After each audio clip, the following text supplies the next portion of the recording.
Prohibited relations and स्पिंडास। स्पिंडास कौन होते हैं? स्पिंडास होते हैं लीनियल असेंडेंट्स। असेंडेंट्स यानी कि आपके एंसेस्टर्स। अगर दोनों पार्टीज के सेम असेंडेंट्स हैं तो वो आपस में शादी नहीं कर सकते क्योंकि वो स्पिंडास हो जाते हैं। फादर की साइड से इन्हें 5 जनरेशन तक काउंट करा जाता है और मदर की साइड से इन्हें 3 जनरेशन तक। इसमें एक एग्जाम्पल है जिसमें हमने यू पर्सन लिया है, यू यानी कि आप। इसमें हम जब भी काउंट करेंगे हम आपको फर्स्ट जनरेशन कंसिडर करेंगे। उसी तरह से आप हो गए फर्स्ट जनरेशन, आपके मम्मी पापा हो गए सेकंड जनरेशन और मम्मी की तरफ से आपके नाना नानी हो गए थर्ड जनरेशन। सिमिलरली आपकी फादर की साइड से भी हम लोग 5 जनरेशन्स तक जाएंगे। याद रखिएगा अगर आपका कोई कॉमन लीनियल असेंडेंट है तो भी आप उनसे शादी नहीं कर सकते। मान लीजिए आपके ग्रैंडफादर के 2 बेटे हैं, एक तो आपके पापा और दूसरे आपके चाचा जो कि बी हैं।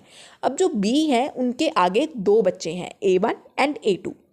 अब जो यू है वो A1 और A2 से कभी भी शादी नहीं कर सकते। रीज़न बीइंग इन दोनों के यानी कि यू के और A1 एंड A2 के कॉमन लीनियल असेंडेंट हैं जो कि आपके ग्रैंडफादर और ग्रैंडमदर हैं। तो इसलिए आप दोनों स्पिंडास बन जाते हैं। अब हम बात करते हैं प्रोहिबिटेड रिलेशंस में। प्रोहिबिटेड रिलेशंस में सबसे पहले अगर आपका कोई लीनियल असेंडेंट है तो आप उनसे शादी नहीं कर सकते। आप अपने लीनियल असेंडेंट और डिसेंडेंट के हस्बैंड एंड वाइफ से भी शादी नहीं कर सकते हैं। थर्ड पॉइंट जो है वो थोड़ा सा कॉम्प्लिकेटेड है, उसे इजी बनाने के लिए एक एग्जांपल से समझते हैं, लेकिन वो थोड़ा मेल ओरिएंटेड है। यानी कि एक लड़का कभी भी अपने भाई की जो पत्नी है उससे शादी नहीं करेगा यानी कि अपनी भाभी से। उसी तरह से फादर की वाइफ से यानी कि अपनी मम्मी से। उसी तरह से मदर्स ब्रदर की वाइफ से यानी कि अपनी मामी से।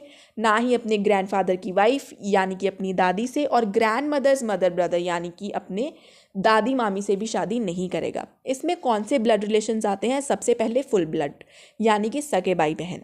हाफ ब्लड यानी कि स्टेप ब्रदर सिस्टर जिनके फादर तो सेम है लेकिन मदर अलग अलग है। यूट्रिन ब्लड में भी स्टेप ब्रदर सिस्टर आते हैं जिसमें सेम मदर है लेकिन फादर अलग अलग है।